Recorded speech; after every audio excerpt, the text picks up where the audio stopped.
സുരേന്ദ്ര തള്ളു നിർത്ത്, ആദ്യം ഇവരെ തൂക്കിയകത്തിട്. പ്രതിപക്ഷത്തിന്റെ വായടപ്പിക്കുവാനും എതിരാളികളെ ഇല്ലാതാക്കുവാനും EDA ഉപയോഗിക്കുന്ന BJP കേരളത്തിൽ അക്കൗണ്ട് തുറക്കണമെങ്കിൽ ആദ്യം ചെയ്യേണ്ടുന്നത് കേന്ദ്ര ഏജൻസികളെ കൊണ്ട് അഴിമതിയിൽ കുളിച്ചു നിൽക്കുന്ന മുഖ്യനെയും കുടുംബത്തെയും തൂക്കി അകത്തിടുക എന്നുള്ളതാണ്. അല്ലാതെ വെറുതെ തള്ളിയിട്ട് കാര്യമില്ല. BJP സ്ഥാനാർത്ഥികൾക്ക് ഇത്തവണ കെട്ടിവെച്ച കാശ് കിട്ടില്ല എന്നുറപ്പാണ്. കരുവന്നൂർ ED വന്നു സെറ്റിലാക്കി. മുഖ്യന്റെ മകളുടെ മാസപ്പടി കേസിൽ തെളിവുകളെല്ലാം ഉണ്ടായിട്ടും കിടന്ന് ഉരുണ്ട് കളിക്കുന്നു. കളങ്കിതരെ EDയെ വെച്ച് വിരട്ടി BJPയിൽ കൊണ്ടുപോയിക്കൊണ്ടേയിരിക്കുന്നു. പിണറായിയെ ലാവ്ലിൻ കേസിൽ സംരക്ഷിക്കുന്നു. അങ്ങനെ പിണറായി സംരക്ഷണ ജനതാ പാർട്ടിയായി പ്രവർത്തിക്കുകയും തിരഞ്ഞെടുപ്പാകുമ്പോൾ ഗുണവും മണവുമില്ലാത്ത തള്ളുമായി വരുന്ന സുരേന്ദ്രന്റെ വാക്കുകൾ കേൾക്കുക. മാസപ്പടി കേസിനെ കുറിച്ചുള്ള അന്വേഷണം നടന്നുകൊണ്ടിരിക്കുകയാണ്. രണ്ടു കൂട്ടരും കൂട്ടുപ്രതികളാണ്. പിണറായി വിജയനും മകളും മാസപ്പടി വാങ്ങിയതിനെക്കുറിച്ചുള്ള അന്വേഷണം നടക്കുന്നു. അതോടൊപ്പം രമേശ് ചെന്നിത്തലയും കുഞ്ഞാലിക്കുട്ടിയും ഇബ്രാഹിം കുഞ്ഞും അടക്കമുള്ള പ്രമുഖരായിട്ടുള്ള UDF നേതാക്കളും മാസപ്പടി വാങ്ങിയിട്ടുണ്ട്. അതുകൊണ്ട് അഴിമതി നടത്തിയവരുടെ വേവലാതിയാണ് ഈ ഐക്യപ്പെടലിന് കാരണം. സംസ്ഥാനത്ത് ഇപ്പോൾ സംജാതമായിട്ടുള്ള UDF LDF ഐക്യം അഴിമതിക്കാരായിട്ടുള്ള ആളുകളുടെ ഐക്യമാണ്.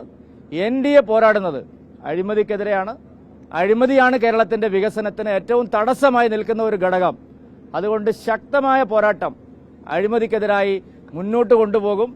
LDFനെയും UDFനെയും ഈ ഐക്യപ്പെടലിനെയും ജനങ്ങൾ തള്ളിക്കളയുമെന്നുള്ള കാര്യത്തിൽ സംശയമില്ല. ഞങ്ങളാരും തന്നെ മൂക്ക് തെറിക്കണമെന്ന് ആരോടും പറഞ്ഞിട്ടില്ലല്ലോ. മൂക്ക് തെറിക്കണമെന്ന് ഞങ്ങളാരും പറഞ്ഞിട്ടില്ലല്ലോ.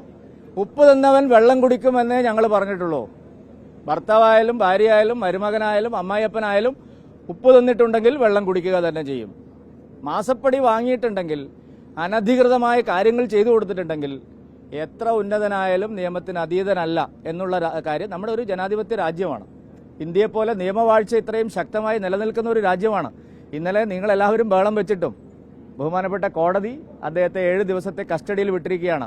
ഒരു കുറ്റവും ചെയ്യാത്ത ആളാണെന്നൊക്കെ വെറുതെ പ്രചരിപ്പിക്കുകയാണ് LDFും UDFും.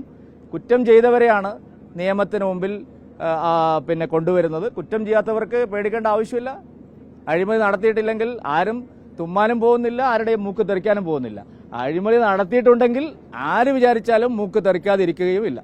കേന്ദ്രവുമായി സെറ്റിൽമെന്റ് ആക്കിയ ധൈര്യത്തിലാണ് കേരളത്തിലെ തുമ്മിയാൽ തെറിക്കുന്ന മൂക്കല്ല എന്ന് മുഹമ്മദ് റിയാസ് പറഞ്ഞത്. ഇത് കേന്ദ്ര സർക്കാർ എടുക്കുന്ന സമീപനം എടുത്ത് പരിശോധിച്ചാൽ നമുക്ക് കാണാം. ഇപ്പോൾ ദേശീയ അന്വേഷണ ഏജൻസികളെ ഉൾപ്പെടെ രാഷ്ട്രീയ ആയുധമായി ഉപയോഗിക്കുന്നു എന്നുള്ളത് ഇതിലൂടെ നമുക്ക് കാണാൻ പറ്റുന്നത്. അല്ല, അതൊക്കെ നോക്കാന്ന് വരുമാക്കെ നോക്കാം. കേരളത്തിൽ അങ്ങനെ തുമ്മിയാ തെറിക്കുന്ന മൂക്കൊന്നല്ല. കേരളത്തിൽ നല്ല രാഷ്ട്രീയ ധാരണയുള്ള ജനങ്ങളാണ് കേരളത്തിലെ ജനങ്ങൾ. 2 മുഖ്യമന്ത്രിമാരെയാണ് ഇപ്പം അകത്തിട്ടത്.